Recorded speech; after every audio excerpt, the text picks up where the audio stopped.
Hallelujah.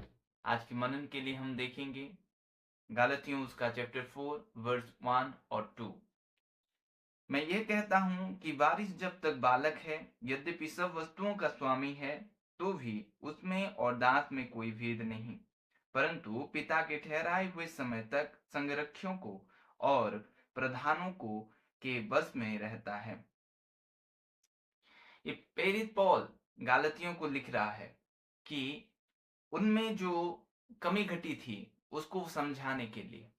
और प्रभु का वचन ये कहता है, मैं यह कहता हूं कि बारिश जब तक बालक है, यद्यपि सब वस्तुओं का स्वामी है, तो भी उसमें और दास में कोई भेद नहीं। प्रभु यीशु मसीह के द्वारा हमें उस अधिकार को दिया गया है, हम पुत्र के अधिकार को पाए हैं। परमेश्वर पिता ने प्रभु यीशु मसीह के जरिया से हमें लेपालक होने की, अपने पुत्र होने की अधिकार दिया है। लेकिन सवाल ये है कि अगर कोई मालिक का बेटा अ, वो छोटा होता है, तो उसको सारा अधिकार नहीं दिया जाता, उसको सारी जिम्मेदारी दिया नहीं जाता, जब तक कि वो सियाना ना हो जाए, जब तक कि उसमें मेच्योरिटी ना दिख जाए, उसके परिपक्वता उसके जीवन पर ना दिख जाए, और उसमें उस अधिकार को लेने की काबिलियत अगर ना हो, एक बच्चे की तरह हो, तो उसको दिया नहीं जाता। एक छोटे बच्चे को आप अधिकार नहीं दे पाओगे कि वो आपकी धरोहर को संभाले, आपकी कंपनी को ले चले, आपकी जो इच्छा है वो पूरी करे, ये नहीं हो सकता। और प्रभु का ये वचन कहता है कि यद्यपि सब वस्तुओं का स्वामी है, तो भी उसमें और दास में कोई भेद नहीं। वो सब वस्तु का तो स्वामी होगा, वो छोटा बच्चा, लेकिन जो काम काज करते हैं उसके पिता के यहाँ, उनमें और उसमें कोई भेद नहीं होता, जब तक कि वो छोटा रहता है, जब तक कि उसमें सियानापन नहीं दिख जाता, उसमें जिम्मेदारी लेने की काबिलियत पिता नहीं देखता, तब तक उसको सारी जिम्मेदारी नहीं देता। वैसे हम जो प्रभु यीशु मसीह में लेपालक होने के अधिकार पाए हैं, एक पुत्र होने के अधिकार पाए हैं, उस अधिकार को पाने के लिए हमें बड़ा होना पड़ेगा। हमें स्पिरिचुअल में बड़ा होना पड़ेगा। मैं उम्र की बात नहीं कर रहा हूं, मैं स्पिरिचुअलिटी की बात कर रहा हूं कि आप स्पिरिचुअली ग्रो करें, आपका जीवन स्पिरिचुअली हो और आपका spiritually day by day grow करे।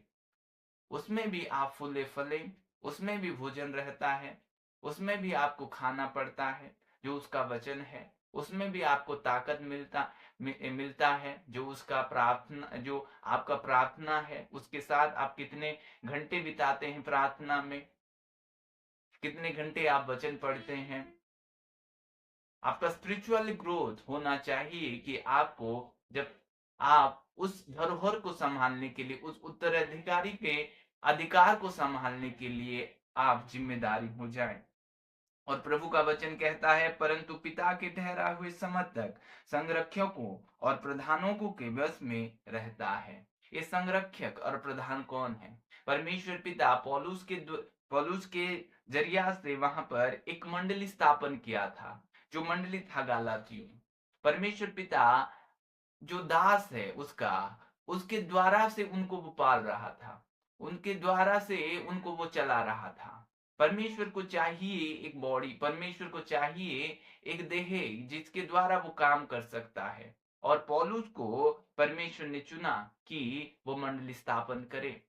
पौलुस को अन्य जाति के लिए चुना गया, पौलुस को कलीसिया स्थापन के लिए चुना गया, और पौलुस को परमेश्वर ने यह अधिकार दिया कि उनके उनके लिए वो ये पत्र लिखे। तो आप पर जो परमेश्वर आपके ऊपर ठहराया है, आपके दासों लोग, जिसके द्वारा आपकी स्पिरिचुअली ग्रोथ होता है, जिसके द्वारा आप परमेश्वर के करीब आते हैं, उनके बस में रहे जब तक कि परमेश्वर की प्रकटीकरण आपके जीवन पर नहीं हो जाता, परमेश्वर खुद आप में रिवील नहीं हो जाता, तब तक उनके इर्द गिर्द रहें, उनके साथ रहें। परमेश्वर आपके लिए वो ठहराया है कि आपकी स्पिरिचुअल ग्रोथ हो। और जब तक आप बालक बन के रह जाएंगे, तब तक आपको उत्तराधिकारी का अधिकार नहीं दिया जाएगा। आप में और दास में कोई भेद नहीं होगा उस समय में। आपको सियाना बनना पड़ेगा, आपको ग्रो करना पड़ेगा।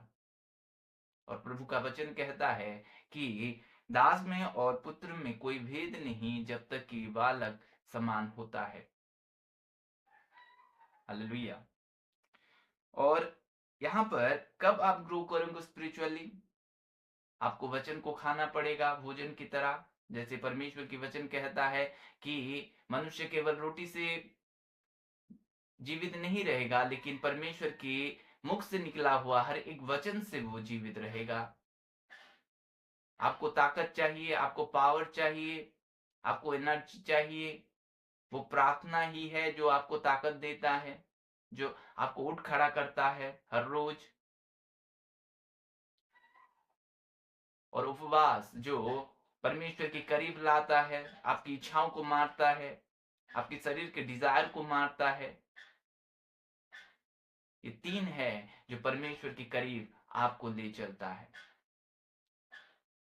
आप साफ रीति से परमेश्वर की वचन आपसे बातें कर रहा है कि अगर आप मसीह को जान चुके हैं, अगर आप परमेश्वर को जाने हैं और आपका स्पिरिचुअल ग्रोथ नहीं है, अब तक भी आप एक बालक की समान है, अब तक एक छोटे बच्चे की तरह आपका जीवन है। कोई मतलब नहीं आप उसको नाम से जाने, कोई फर्क नहीं पड़ता शैतान को, आप उसको नाम से जाने। कितने लोग उसके नाम से जानते हैं? सबको तो पता है कि भगवान एक है, कोई ना कोई तो है, ऐसे सोचते हैं। लेकिन परमेश्वर का वचन ये कहता है कि स्वामी में और उसमें कोई भेद नहीं। आपको मैं ये बताना चाहता हूं कि आप पुत्र होने के अधिकार पाए हैं यीशु मसीह के द्वारा। प्रभु यीशु मसीह के द्वारा आप पुत्र होने के अधिकार पाए हैं, ले पालक होने की अधिकार पाए हैं। हम पुत्र हैं उसके। क्या आप में बोझ है पिता की बोझ को उठाने के लिए? क्या आप ये चाहते हैं कि परमेश्वर के लिए कुछ करना? तो आपके लिए वचन है। प्रभु इस वचन के द्वारा आप सबों को आशीष करें। आमीन। आइए मैं आपके लिए प्रार्थना करूंगा कि आपकी स्पिरिचुअल ग्रोथ हो, आप परमेश्वर के साथ बढ़ें, उसके साथ चलें, आपका जीवन जैसा वो चाहता है वैसा हो। स्वर्गीय पिता, मैं धन्यवाद देता हूँ खुदावन इस समय के लिए। खुदा प्यारे प्रभु जी, आपके लोगों के लिए मैं दुआ करता हूँ खुदावन। प्यारे प्रभु जी, आपके करीब हो जाएं खुदावन, एक बच्ची की तरह उनके माइंडसेट ना हो खुदावन, एक बच्ची की तरह भी बर्ताव ना करे खुदावन। उनमें प्रभु मेचुरिटी पाई जाए, उनमें प्रभु जी आपके प्रभु जी उत्तराधिकारी का जो हक आपने दिया है खुदा, उनको प्रभु जी उनमें वे परिपक्व हो जाए खुदा, ऐसा अनुग्रह करें खुदावन। आपके करीब हो खुदावन। प्यारे पिता, आपको प्रेम करें, आपकी इच्छाओं पर चलें।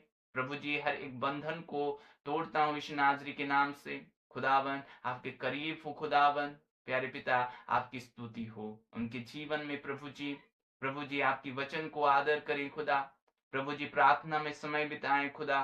प्रभु जी उपवास करें खुदा। प्यारे प्रभु ऐसा मन दे उनको प्रभु जी। खुदा प्रभु जी आप उनको प्रभु अपना बेटा बनाया है खुदावन। प्रभु बेटे होने का सारा अधिकार तो आपने दे दिया।